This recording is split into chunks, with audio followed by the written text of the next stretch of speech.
Bonjour à tous, bienvenue à la capsule 2 du chapitre 2 en économie globale. Dans le chapitre d'aujourd'hui, nous étudions le marché microéconomique et dans cette capsule-ci, plus précisément, nous allons étudier la fonction de demande.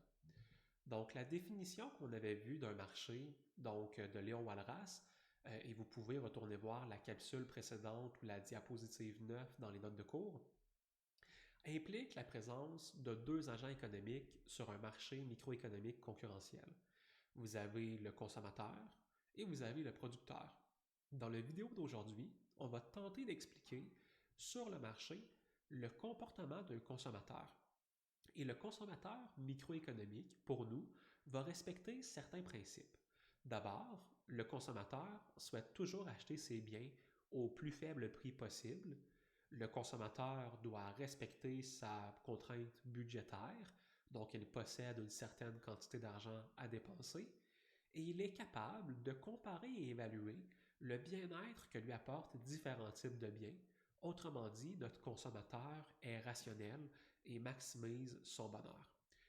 Puisque le prix est le facteur déterminant dans la décision d'achat du consommateur, on peut commencer par regarder comment est-ce qu'un consommateur réagit aux variations des prix.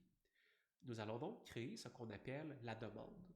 La demande représente la relation entre le prix de vente d'un bien et la quantité demandée par les consommateurs.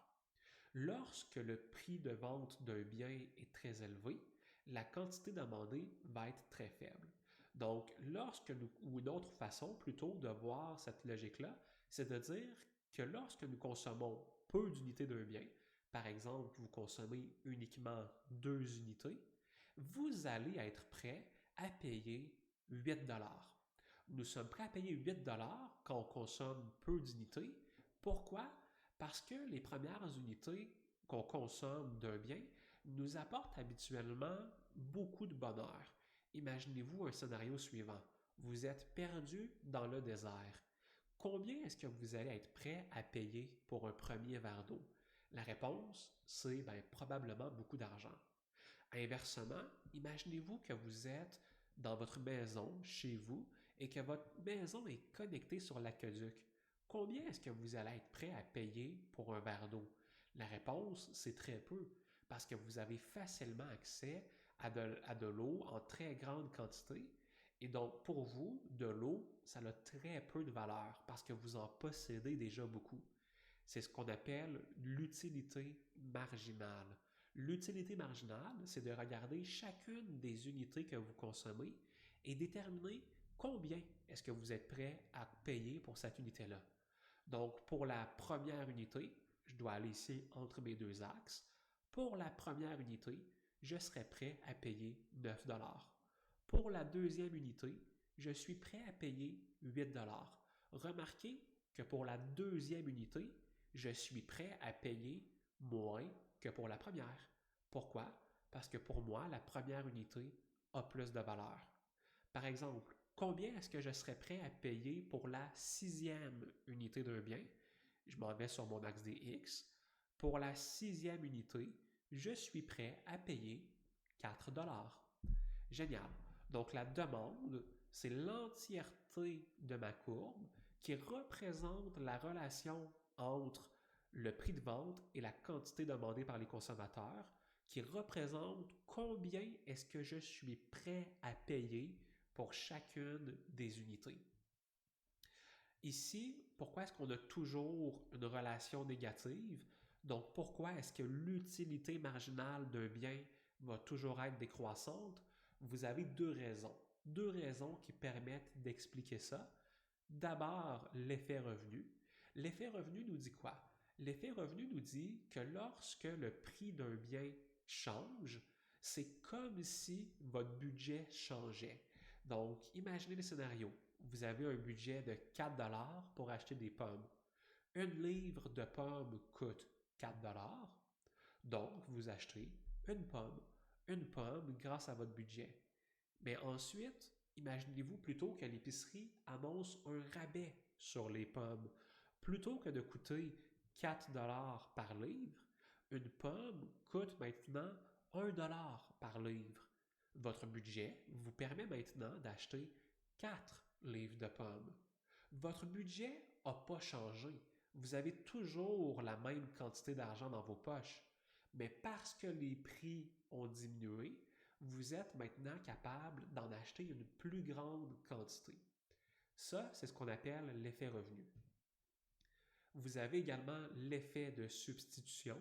L'effet de substitution nous dit que lorsque le prix d'un bien change, vous réorganisez vos préférences envers les différents biens.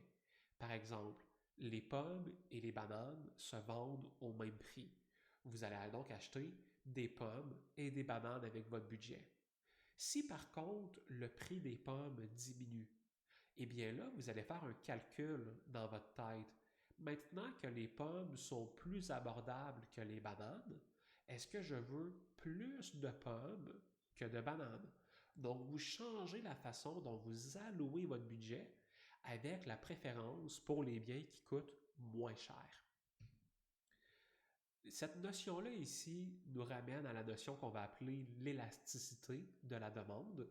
Donc, l'élasticité de la demande nous dit essentiellement à quel point est-ce que vous êtes sensible aux variations du prix.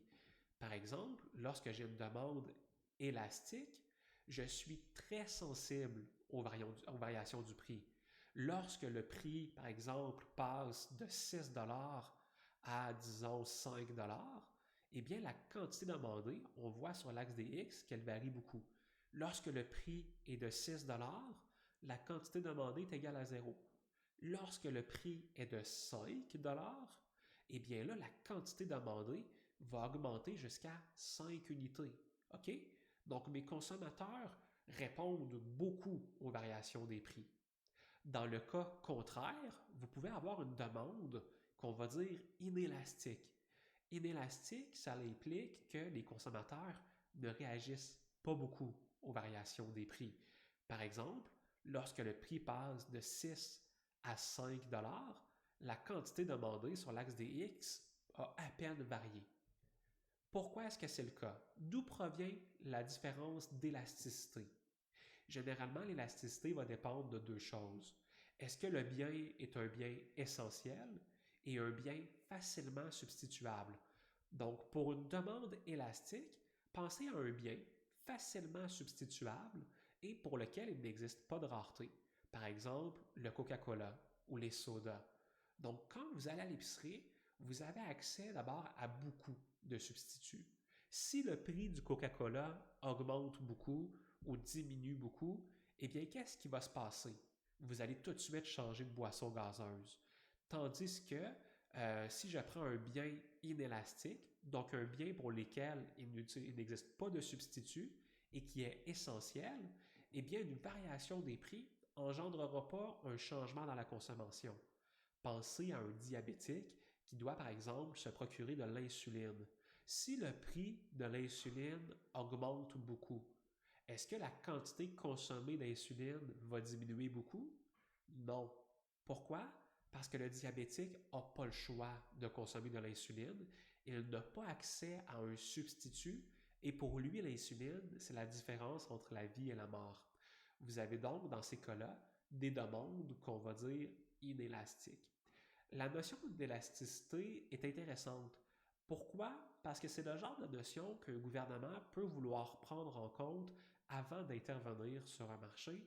On reverra ces notions-là plus tard dans le prochain chapitre. Donc, notez que jusqu'à présent, on a parlé de l'effet du prix sur la quantité demandée. Donc, quand les prix varient, les quantités demandées varient beaucoup ou peu dépendant de l'élasticité. Donc, quand les prix varient, les quantités demandées varient. Mais est-ce qu'il y a d'autres choses? Est-ce qu'il y a d'autres choses qui peuvent varier dans l'économie qui feraient en sorte de changer votre comportement de consommation? La réponse, c'est évident que oui. On peut penser à la mode. La mode va affecter ce que vous avez envie de consommer ou non. C'est pas pour rien que lorsque vous avez des grands événements sportifs comme le Super Bowl, vous avez des compagnies qui vont acheter des publicités pour plusieurs millions de dollars. Votre revenu va affecter votre désir de consommer certains biens. Les conditions sur les différents marchés vont affecter votre désir de consommer. Pensez par exemple au marché automobile. Lorsque le prix de l'essence augmente, les gens ont envie d'acheter plus de voitures électriques. Et finalement, vous pouvez avoir d'autres événements intéressants, un peu plus du cas par cas, des choses qui arrivent, des catastrophes naturelles, des événements hors de notre contrôle qui pourraient affecter votre désir de consommer certains biens. Donc, lorsque ces événements-là se produisent, est-ce qu'on peut les analyser avec notre courbe de demande? La réponse, c'est oui.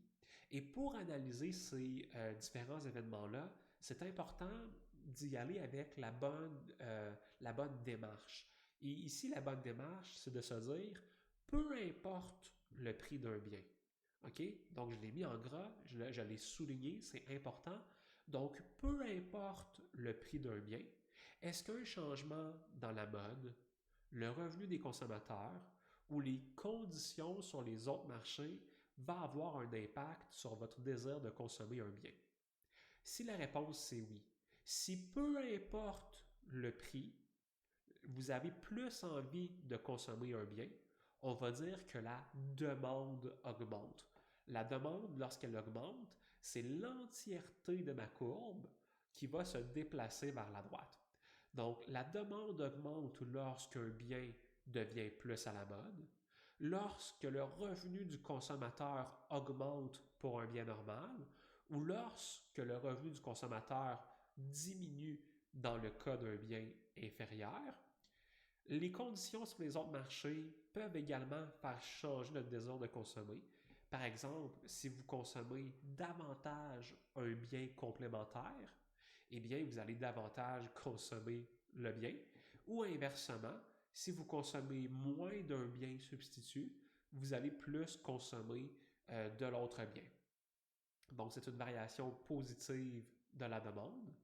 Et parfois, vous allez avoir des variations négatives lorsque le bien devient moins à la mode, lorsque le revenu du consommateur change.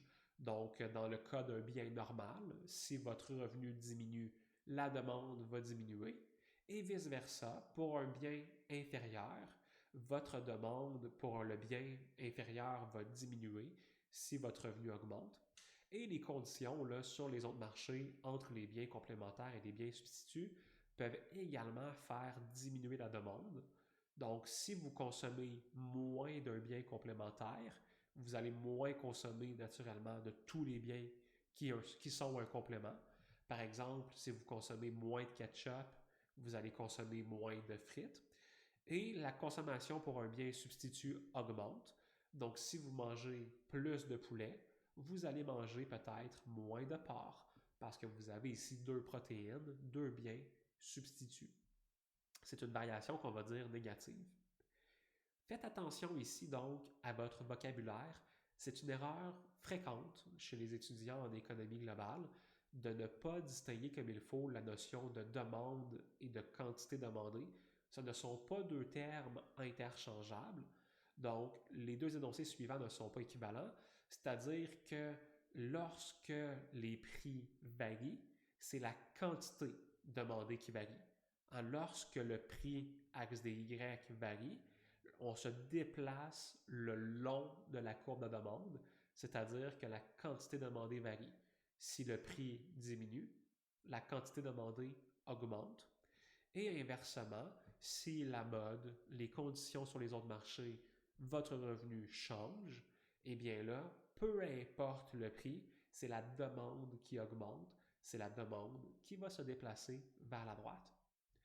Pour des exercices sur la courbe de demande, vous pouvez aller dans notre manuel de révision, questions 8 à 17 dans les choix multiples et questions 42 à 45 dans les questions à court développement.